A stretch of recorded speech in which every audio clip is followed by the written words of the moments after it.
जो कल हमने एक ध्यान का विषय प्रारंभ किया था, 4 प्रकार के ध्यान की भूमिका,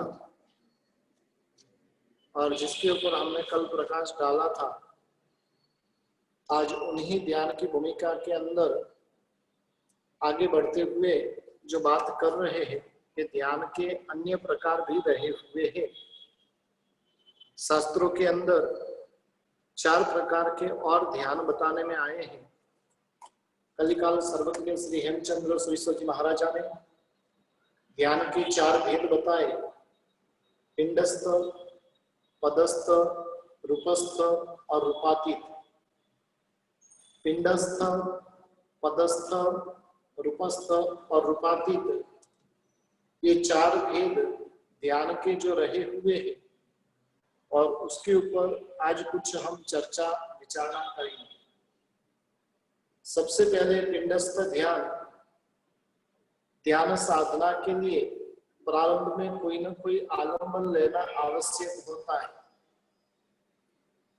और जैसे जैसे इसके अंदर प्रगति होती जाती है, वैसे वैसे आलंबनों का विषय जो होता है वो स्थूल से सूक्ष्म रूप में होता जाता है। पिंडस्थ ध्यान में आलंबन जो होता है वो सबसे ज्यादा स्थूल भूमिका का होता है। पिंड का अर्थ 2 होता है। पिंड का अर्थ होता है एक तो शरीर, यानी जो भौतिक वस्तुएं हैं वो, और दूसरा अर्थ पिंड शब्द का अर्थ होता है आंतरिक शारीरिक गतिविधियों पर ध्यान केंद्रित करना।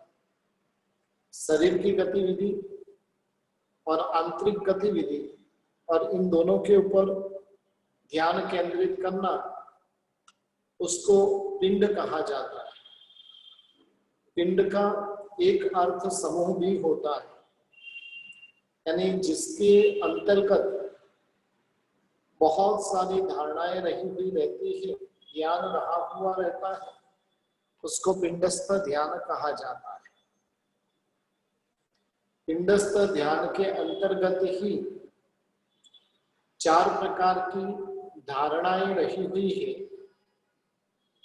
पार्थिवी धारणा, आग्नेयी धारणा 5 प्रकार की है: पार्थिवी, आग्नेयी, मारुति, वारुणी और तत्ववत। ऐसी 5 धारणाएं पिंडस्थ ध्यान के अंतर्गत रही हुई।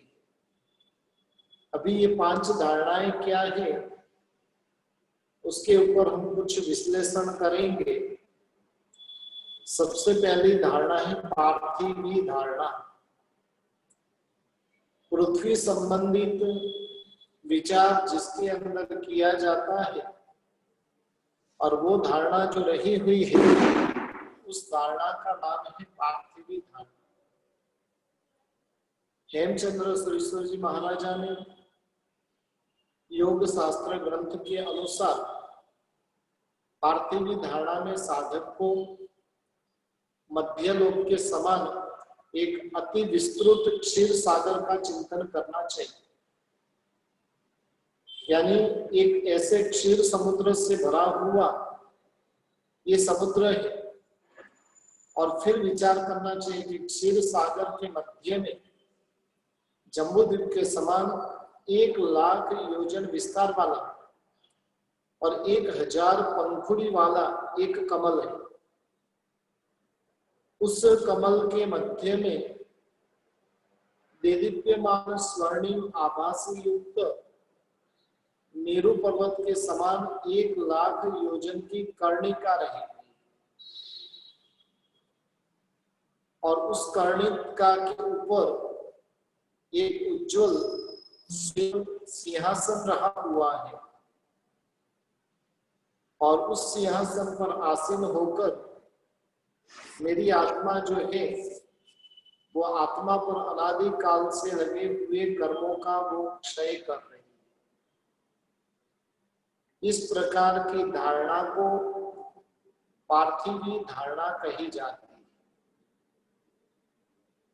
यानी जिसके आधार पर हम पृथ्वी के ऊपर किस प्रकार से बैठे हुए हैं और उसका चिंतन मनन करना, कैसे हम हमारे कर्मों को खपा रहे हैं, उसका चिंतन मनन करना, वो पार्थिवी धारणा रही हुई है।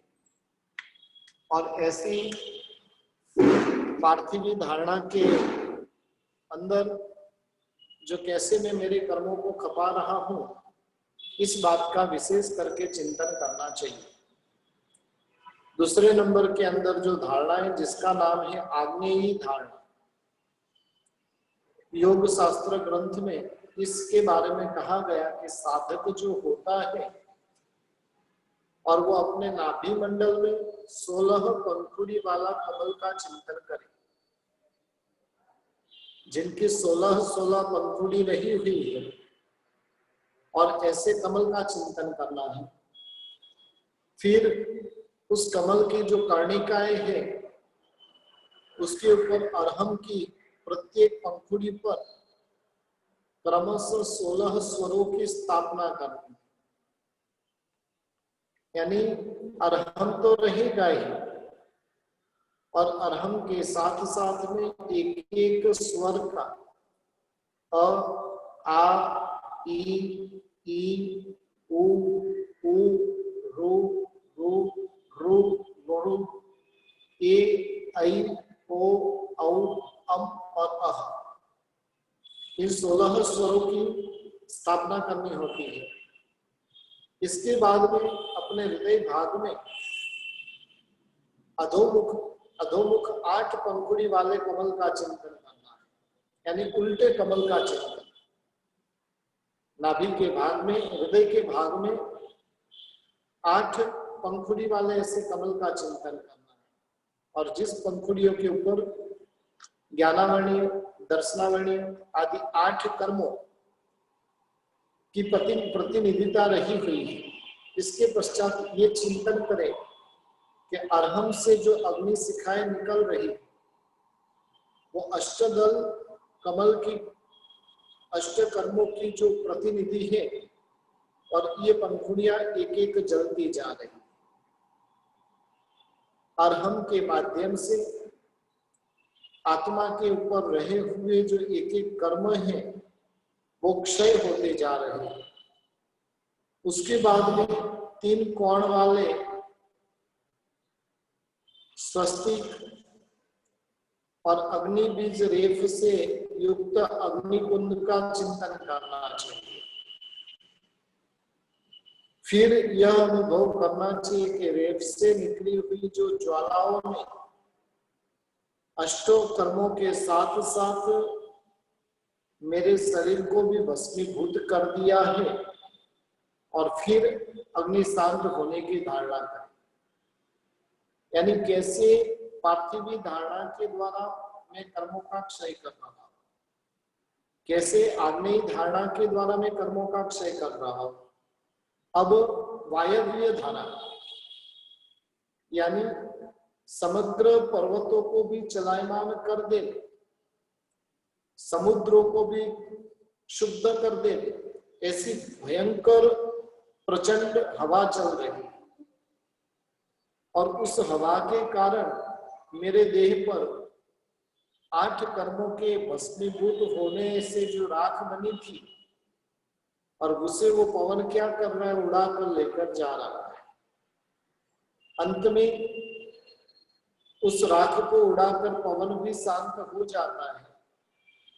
मेरी आत्मा जो है वो कर्मों से रहित बनी है, इस प्रकार का चिंतन करना चाहिए।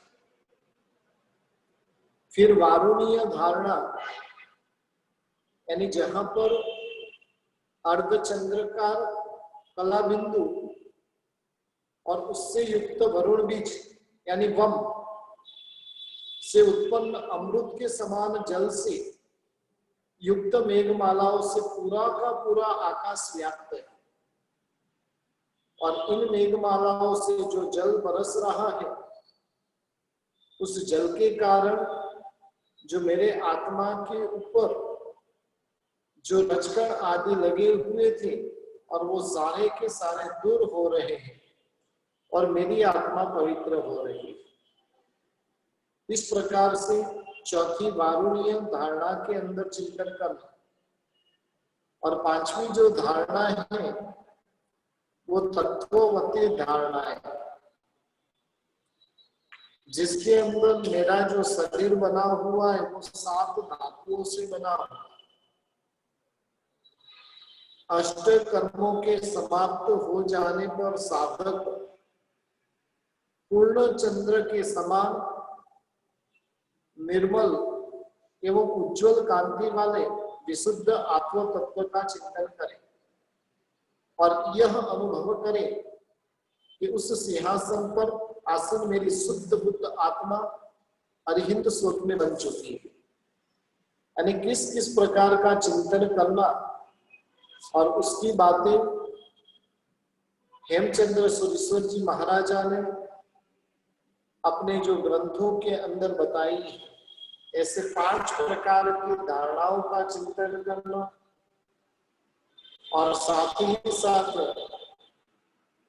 पिंडस्थ ध्यान के अंदर जो परमात्मा के संबंध में देखने जाए तो परमात्मा की जन्म से लेकर 6 केवल ज्ञान प्राप्त नहीं होता है, वहां तक की अवस्थाओं का चिंतन करना, वो भी पिंडस्थ ध्यान कहा जाता है। उसके बाद में पदस्थ ध्यान किया जाता है। ये देखिए बहुत सुंदर साधना की भूमिका है। कैसी कैसी साधना आत्मा करती है और उस साधना के माध्यम से अपनी आत्मा के निकट में वो पहुंच सकते हैं। अब पदस्थ ध्यान की बात यहाँ पर बता रहे हैं। इसका जो मुख्य आलंबन है वो शब्द रहा हुआ होता है। पवित्र मंत्राक्षर, बीजाक्षर और अथवा तो आगम के पदों का जो ध्यान किया जाता है वह पदस्थ ध्यान कहा जाता है। पद अर्थात पदवी, जिनको पदवी धारण की हुई है ऐसे पदस्थ, उन पदस्थों के अंदर अरिहंत, सिद्ध, आचार्य, उपाध्याय और साधु भगवंत, ये 5 पदवीधर हैं। इन पदवीधरों का ध्यान करना वह पदस्थ ध्यान रहा। इन महापुरुषों के नाम का स्मरण करना और उसके साथ में पवित्र नाम सूचक अक्षर शब्दों का ध्यान करना, वह पदस्थ ध्यान में आता है। इस ध्यान के अंदर मंत्राक्षर, बीजाक्षर आदि का भी आलंबन ले सकते हैं। जैसे देखने जाए तो ओम जो है वो बीज मंत्राक्षर रहा हुआ है।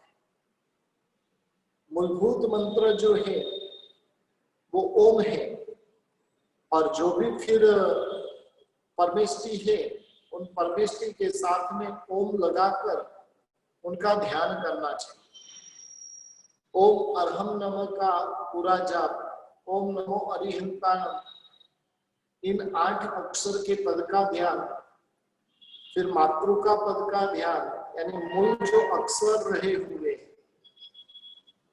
52 वर्ण मालिका रही हुई, कहीं पर 47 बताई है, कहीं पर 52 बताई है, और उन वर्णमालाओं का ध्यान करना जैसे पदस्थ ध्यान कहा जाता है। और उसके माध्यम से अरिहंत आदि परमेष्टि भगवंतों को नमस्कार करना। जैसे ओम है तो ओम के अंदर पंच परमेष्टि भगवंत का समावेश हो जाता है। अरिहंत का भी हो जाता है, सिद्ध का भी हो जाता है, आचार्य, उपाध्याय और साधु भगवंत, इन 5 परमेष्टि भगवंतों का समावेश इन ओम के अंदर हो जाता है। कैसे होता है देखिए, अरिहंत का अ दूसरे नंबर में अशरीरी का, सिद्ध भगवंतों को अशरीरी कहा जाता है। अ प्लस अ इज इक्वल टू आ बनेगा। फिर आचार्य का आ प्लस आ इज इक्वल टू आ ही रहेगा। फिर उपाध्याय भगवंत का उ, आ और उ मिलकर ओ बन जाएगा। और फिर मुनि भगवंत का म, ओम हो गया। अरिहंत का अशरीरी का आचार्य का आ, उपाध्याय का उ और मुनि का म।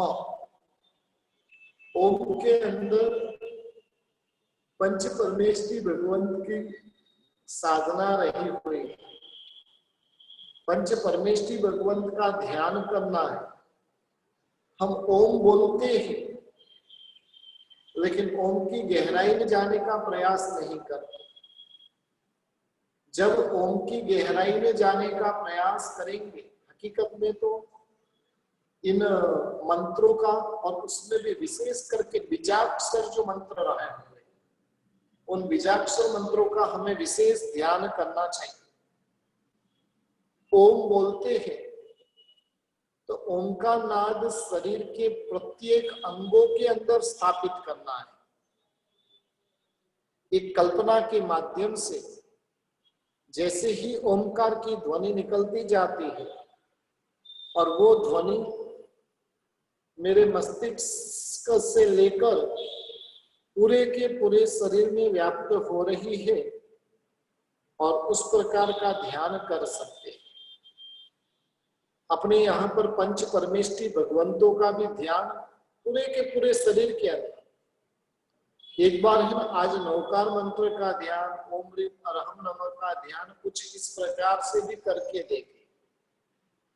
नमो अरिहंताणम बोलते जा रहे उसके एक एक अक्षर अपने शरीर में रहे हुए प्रत्येक स्थान पर उन अक्षरों को फैलाना। और फिर देखिए आत्मा के भीतर में कितनी पवित्रताओं का संचार होता है। तो इस प्रकार से ओम जो बीजाक्षर मंत्र रहा हुआ है और उसके साथ में परमेष्टि भगवंतों का ध्यान करना, वो पदस्थ ध्यान कहा जाता है। उसके अंतर्गत ही नवपद भगवंत का भी ध्यान बताते हैं। हृदय में 8 पंखुड़ी वाले कमल का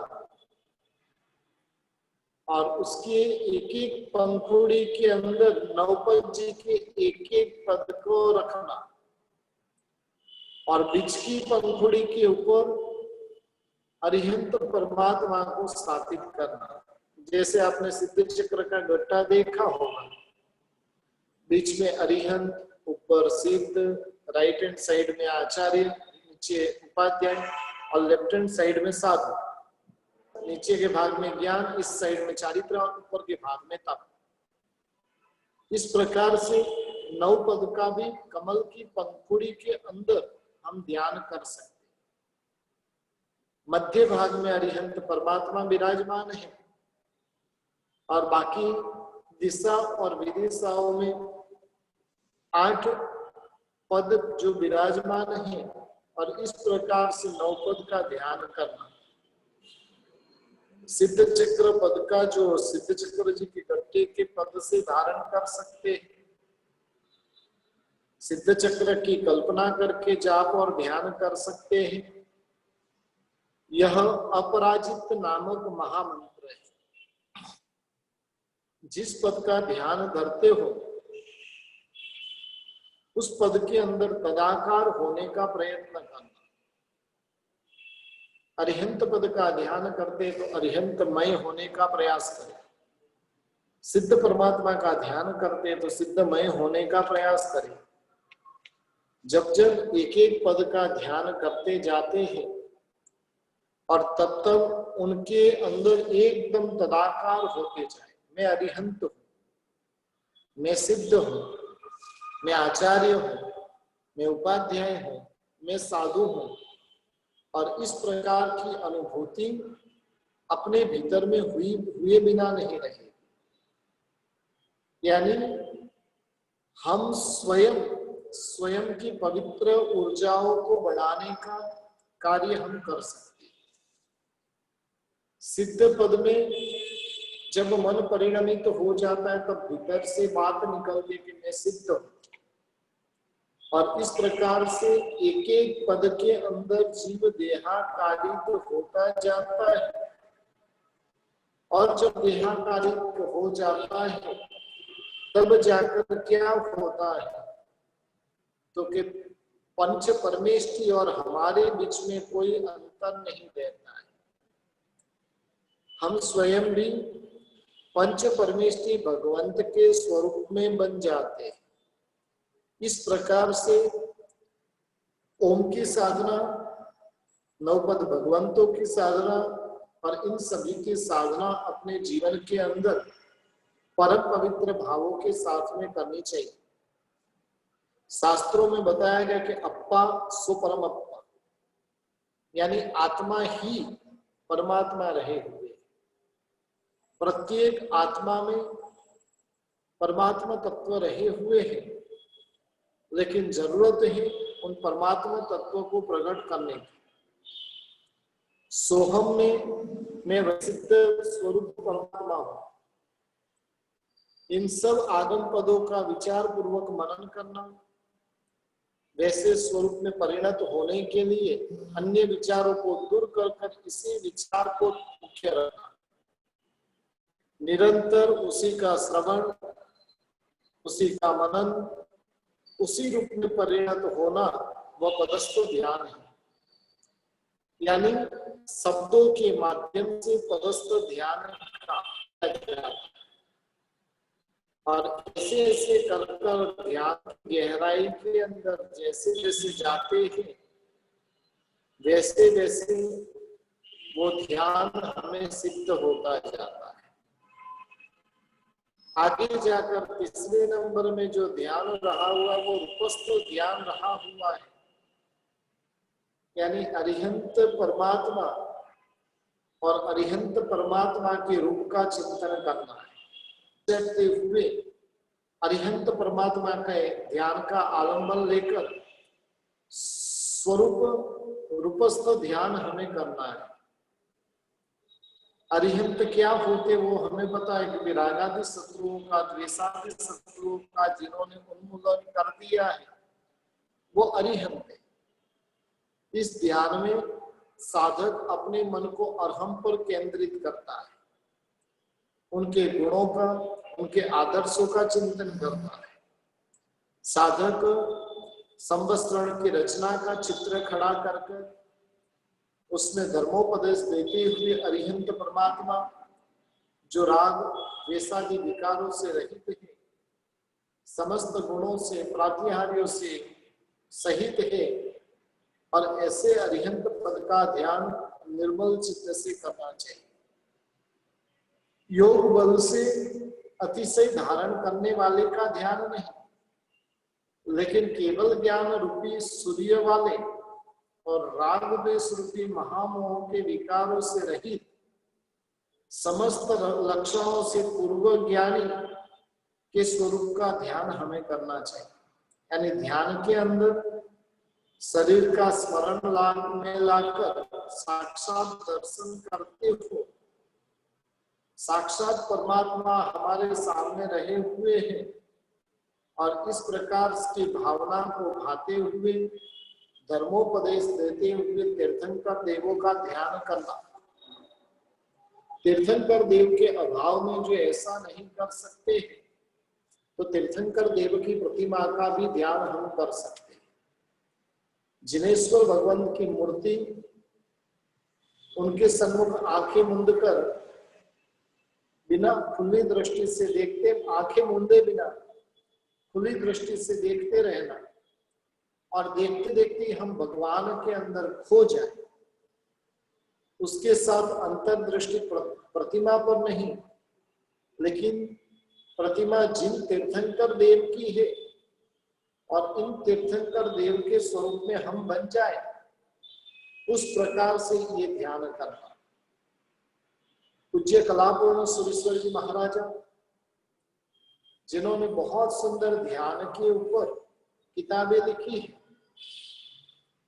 और वो हमेशा के लिए कहते थे कि भाई आप मंत्र का जाप यानी अरहम का ही सिर्फ जाप करते रहो, सिर्फ अरहम।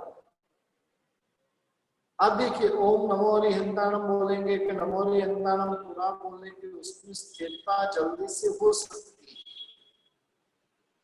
लेकिन सिर्फ अरहम का जाप करने बैठोगे ना तो इतनी जल्दी स्थिरता नहीं होगी।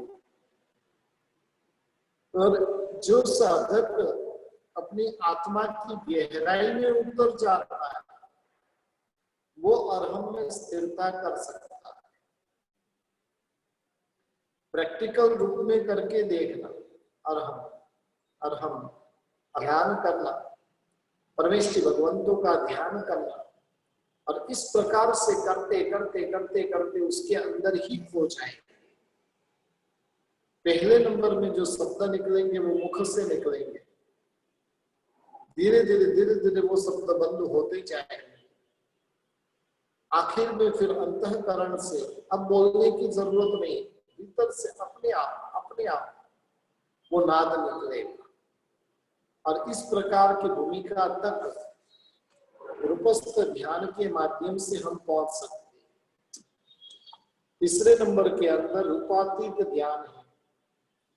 रूपस्थ ध्यान के अंदर अरिहंत बने, संवत्सरण की रचना हुई, परमात्मा ने 4 हाथी कर्मों का क्षय किया, और अंतिम समय के अंदर अघाती कर्मों का भी क्षय कर रहे हैं। और ऐसे अरिहंत परमात्मा का चिंतन मनन करना, वो सब रूपस्थ ध्यान है। और रूपातीत ध्यान जहां पर सिद्ध अवस्था का चिंतन करना है। अब जहां पर किसी भी प्रकार का आकार नहीं, रंग नहीं है, शरीर नहीं है, और ऐसे सिद्ध परमात्मा का ध्यान करना, इस प्रकार से अलग अलग प्रकार के ध्यान की भूमिका इस प्रकरण के अंदर बताने में आई। और उससे नेक्स्ट जो चैप्टर रहा हुआ है जैन योग, उस चैप्टर के अंदर आज अभी हम प्रवेश करने जा रहे हैं। योग का महत्व भी, हालांकि हमने ज्ञानसार ग्रंथ के अंदर कई लोगों ने सुना होगा, काफी लोग ज्ञानसार ग्रंथ के अंदर जुड़े हुए नहीं थे, तो पुनः एक बार योग के बारे में भी हम विचारणा कर लेते हैं। विश्व की प्रत्येक आत्मा जो है अनंत शक्तियों का पुंज रही हुई। प्रत्येक आत्मा के भीतर में अनंतानंत शक्ति है, उसके भीतर में अनंत ज्ञान, अनंत दर्शन, अव्याभास सुख, अनंत चारित्र आदि सभी शक्तियां उसमें पड़ी हुई है। वो अपने आप में ज्ञानवान है, ज्योतिर्मय है, शक्ति संपन्न है और महान रही हुई। स्वयं ही स्वयं का विकास करती है और स्वयं ही स्वयं का विनाश करती है। एक चीज ध्यान रखिए कि जैन कर्म विज्ञान कहता है कि प्रत्येक चीज को करने वाली हमारी आत्मा रही हुई, और कोई कुछ नहीं कर सकता है। और ऐसी जो विराट शक्ति का अधिपति होने पर भी वह इधर उधर भटक रहा है, पथ से भ्रष्ट हो रहा है, संसार सागर में गोते खा रहा है, अपने लक्ष्य तक नहीं पहुंच पा रहा है, अपने साध्य को सिद्ध नहीं कर पा रहा है। और इस प्रकार का सभी चिंतन मनन करना कि भी इसका मूल कारण क्या है, जीव अनंत शक्ति से संपन्न होते हुए भी मर्यादित बनकर क्यों रह गया है? उसके पीछे क्या कारण रहा हुआ है? और ये एक महत्वपूर्ण प्रश्न है। जब हम उसकी गहराई में जाएंगे, जीवन के हर एक पहलू को सूक्ष्मता से अध्ययन करेंगे, तो स्पष्ट हो जाएगा कि जीवन में योग स्थिरता का अभाव ही मनुष्य की असफलताओं का कारण बना हुआ है। 3 प्रकार के योग है और उन योगों की अस्थिरता, मानव का मन, मानव का विचार, मानव का जीवन, वो एकाग्रता, स्थिरता, तन्मयता नहीं होने के कारण वो अपनी जो शक्तियां हैं उन शक्तियों को प्राप्त नहीं कर पा रहा।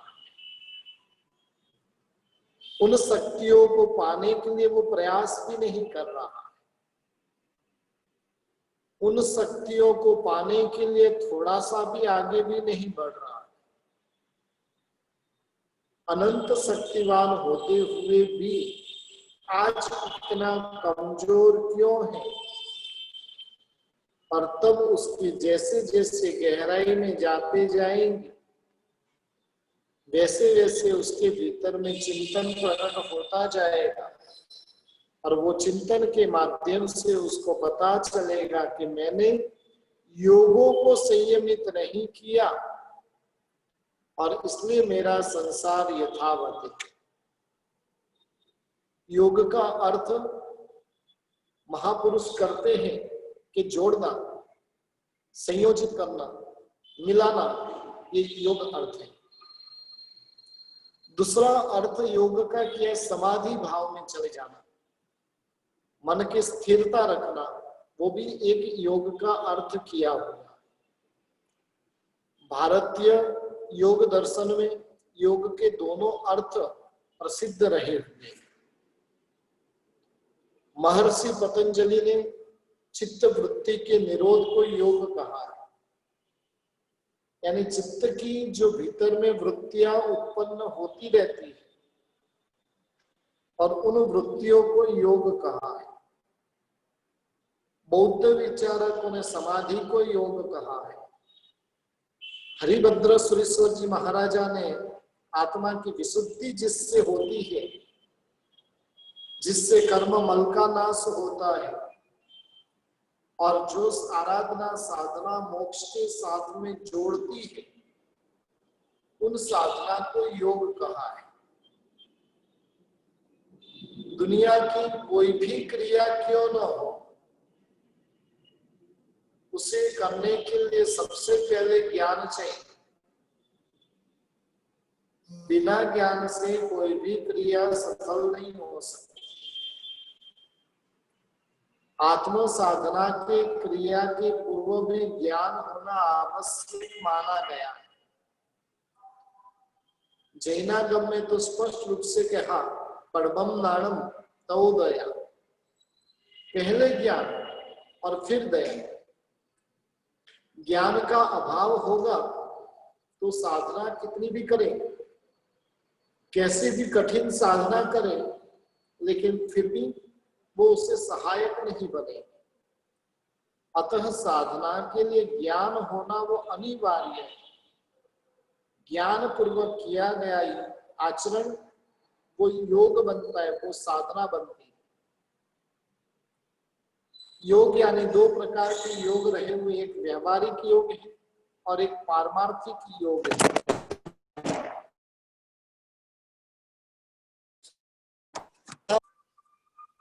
व्यवहारिक योग जो होता है, उस योग के अंदर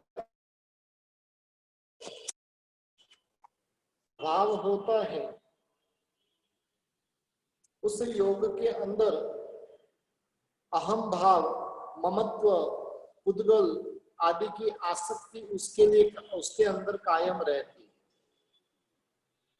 यानी जिसके भीतर में अहम भाव आदि चला गया है, अब मन के विकार किसी भी प्रकार के नहीं है, वो अभ्यंतर है, एकाग्रता उसका शरीर है, तो अहम भाव ममत्व परित्याग उसकी आत्मा है।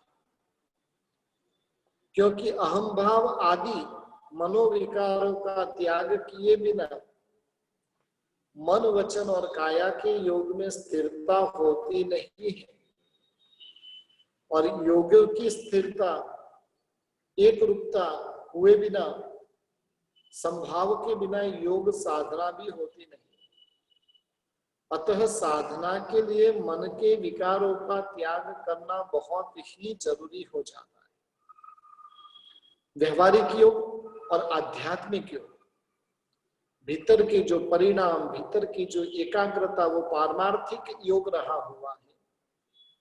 और जो व्यवहार से योग करते हुए दिखाई देते, वो व्यवहारिक योग रहे।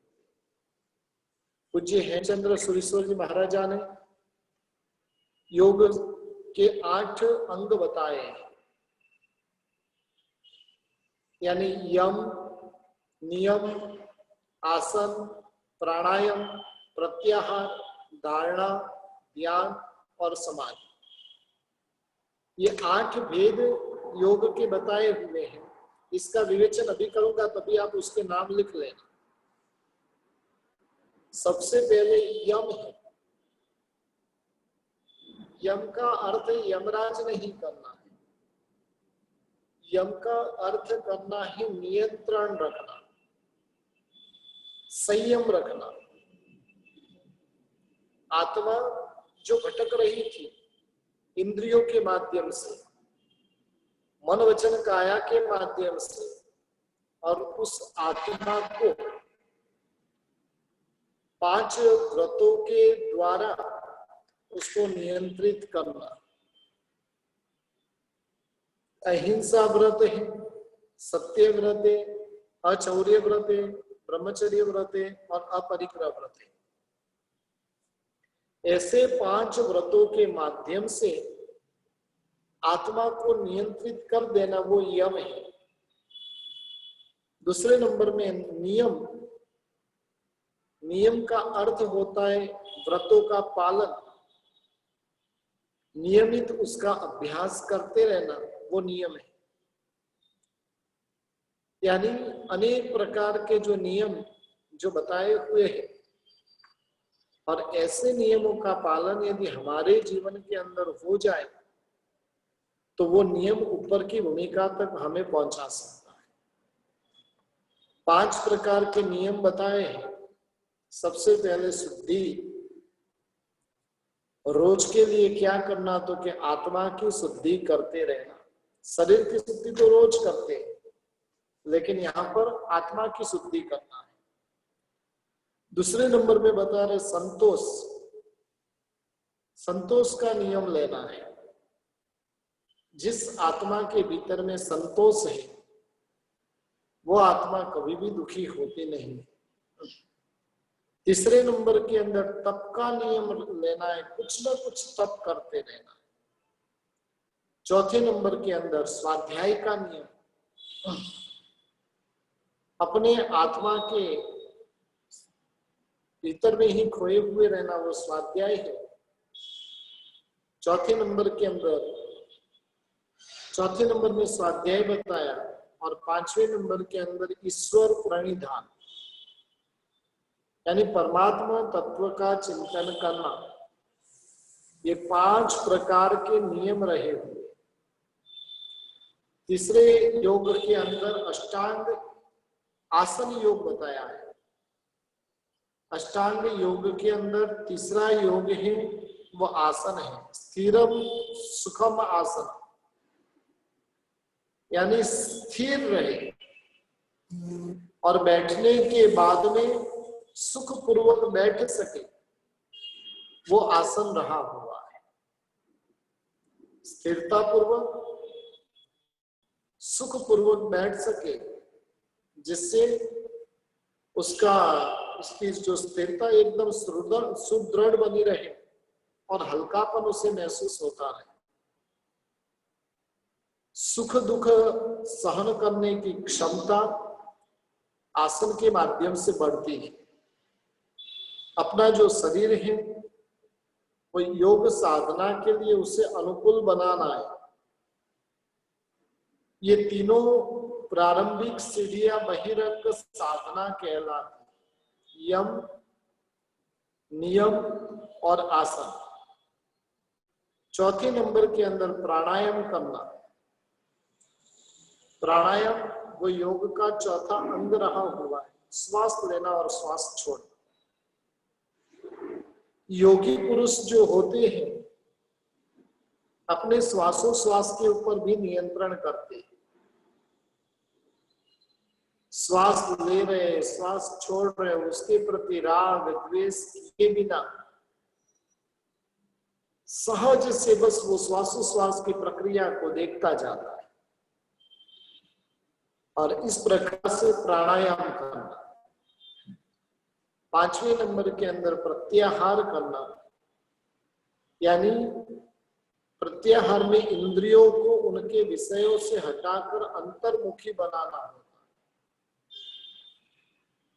जब आप प्राणायाम करना शुरू करोगे तो बहुत हद तक आपकी स्थिरता प्राप्त हो जाएगी। इंद्रियों की वासना, मन का भटकाव, वो सब एक जगह पर केंद्रित हो जाएगा। और उसके बाद में क्या, तो कि इंद्रियों के विषयों से भी हट जाना और अब अंतर्मुखी बन जाना है। जब आत्मा अंतर्मुखी बन जाता है तब वो साधना के अंदर और आगे बढ़ पाता है। छठे नंबर के अंदर धारणा, यानी चित्त का, पहले चित्त को वश में किया। चित्त को वश में करने के बाद में अब चित्त को स्थिर करना है। और स्थिर जब हो जाएगा तब वो आत्मा अपने नाभि चक्र में, अपनी नासिका में, अपने हृदय कमल के अंदर, अपने दोनों भ्रुकुटियों के बीच में किसी भी प्रकार से कहीं पर भी वो अपनी स्थिरता कर सकता है। सातवें नंबर के अंदर ध्यान बताया। ध्यान धारणा में ज्ञान वृत्ति की निरंतरता रहती है, यानी निरंतर ज्ञान की जरूरत रहती है। वह त्रुटित और खंडित होती रहती है। यह ज्ञान वृत्ति जब एक ज्ञान हो जाती, यानी एक रूप हो जाती है, तो वो ध्यान की अवस्था बनती है। जैसे कोई पात्र के अंदर पानी जो डाला जाता है और वो पानी जैसे पात्र में डालते वैसा आकार वो धारण कर लेते, उसी प्रकार से जिसका हम ध्यान करते उसके अनुरूप हम बन जाते। परमात्मा का ध्यान करते करते परमात्मा में खो जाना। जो जो चीज का ध्यान करते और वो ध्यान करते करते उसके अंदर तल्लीन हो जाना, एकलीन हो जाना, वो ध्यान कहा जाता है। और फिर अंतिम भूमिका आती समाधि। जब आत्मा ध्यान के अंदर एकाकार हो जाता है, उसी के स्वरूप में हो जाता है, तब आत्मा के भीतर में एक प्रकार की समाधि प्रकट होती है। यह वह अवस्था है जिसमें ध्यान भी छूट जाता है। एकमात्र आत्मा के अस्तित्व का बोध वहां पर रहता है। ध्याता, ध्यान और ध्येय तीनों की एकता हो जाती है। ऐसी एकता होना जिसे समाधि कहते हैं। इसीलिए इन्हें अंतरात्मा साधना कहते हैं।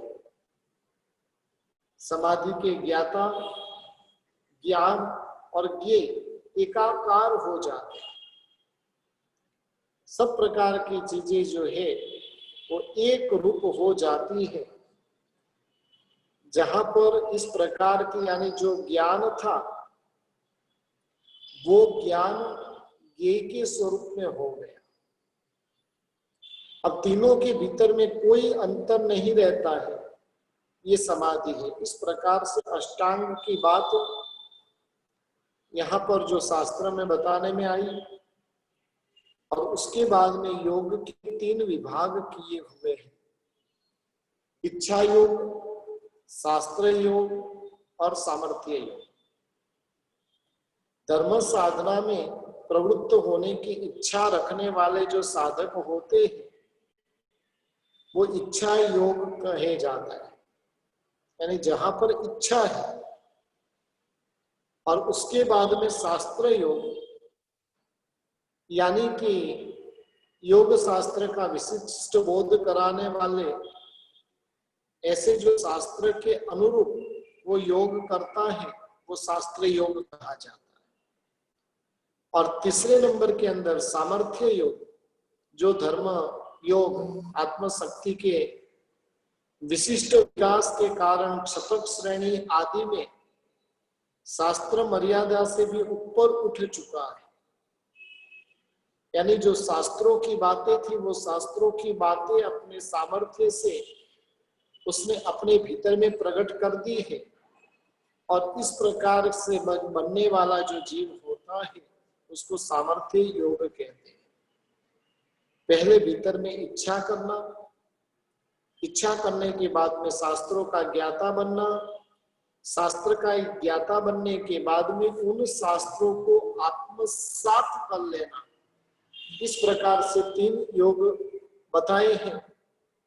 और उसके बाद में योग दृष्टि समुच्चय ग्रंथ के अंदर योग की 8 दृष्टि बताने में आई है, जो बहुत ही सुंदर योग दृष्टि का जो विज्ञान रहा हुआ है, जिसके ऊपर प्रकाश हम कल डालेंगे।